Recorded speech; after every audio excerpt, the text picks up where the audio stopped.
जब कोई भक्त माँ काली की रोजाना पूजा करता है, दीप जलाता है, अगरबत्ती चढ़ाता है, मंत्र बोलता है, फिर भी जीवन में दुख, असफलता, मानसिक तनाव, आर्थिक परेशानियां और पारिवारिक कलह बनी रहती है, तो मन में एक सवाल उठता है कि आखिर ऐसी कौन सी कमी है जो माँ की पूजा के बावजूद जीवन में कष्ट बना हुआ है।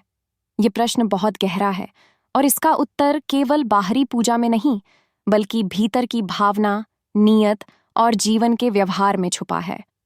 माँ काली केवल पूजा से प्रसन्न नहीं होती, वे उस मन से प्रसन्न होती हैं जिसमें सत्य, भक्ति, करुणा और पवित्रता का निवास हो। बहुत से लोग प्रतिदिन माँ की मूर्ति के सामने हाथ जोड़ते हैं, लेकिन उनका मन क्रोध, लालच, द्वेष और छल से भरा होता है। पूजा करते समय वह मंत्र बोलते हैं, पर मन कहीं और भटकता है। माँ की आराधना में वह भाव नहीं होता जो माँ को प्रिय है, और यही सबसे बड़ी कमी होती है। भावना की कमी, शुद्धता की कमी और संपूर्ण समर्पण की कमी। माँ काली की कृपा पाने के लिए केवल घंटे बजाना या फूल चढ़ाना पर्याप्त नहीं। माँ को चाहिए वह श्रद्धा जो आचरण में दिखे, वह प्रेम जो दूसरों की सेवा में प्रकट हो, वह समर्पण जो अपने स्वार्थ से ऊपर उठकर माँ को अर्पित किया जाए। कई बार लोग पूजा को केवल एक कार्य की तरह करते हैं, जैसे किसी लिस्ट का एक बॉक्स टिक करना।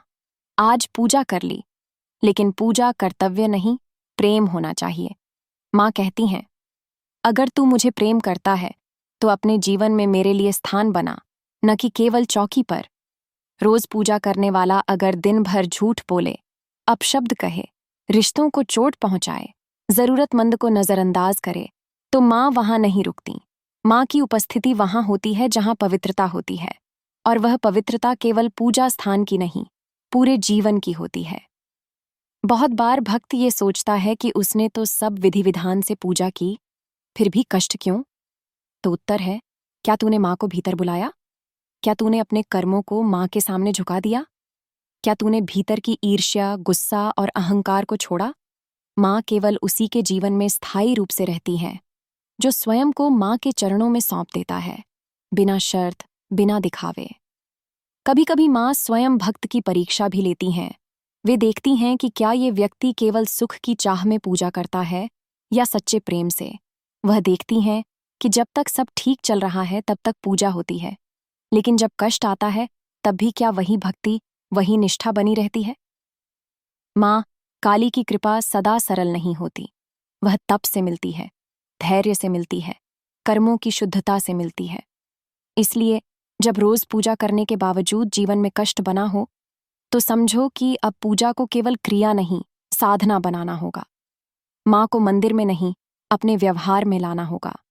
घर के बड़े बुजुर्गों को आदर देना होगा, घर की स्त्रियों को सम्मान देना होगा, भोजन को पवित्र भाव से बनाना होगा, और सबसे जरूरी, दूसरों के दुख को समझने वाला हृदय माँ को अत्यंत प्रिय होता है। माँ काली स्वयं कहती हैं, मैं वहां नहीं हूं जहां पूजा में घंटे बजते हैं, पर जीवन में किसी के लिए प्रेम नहीं।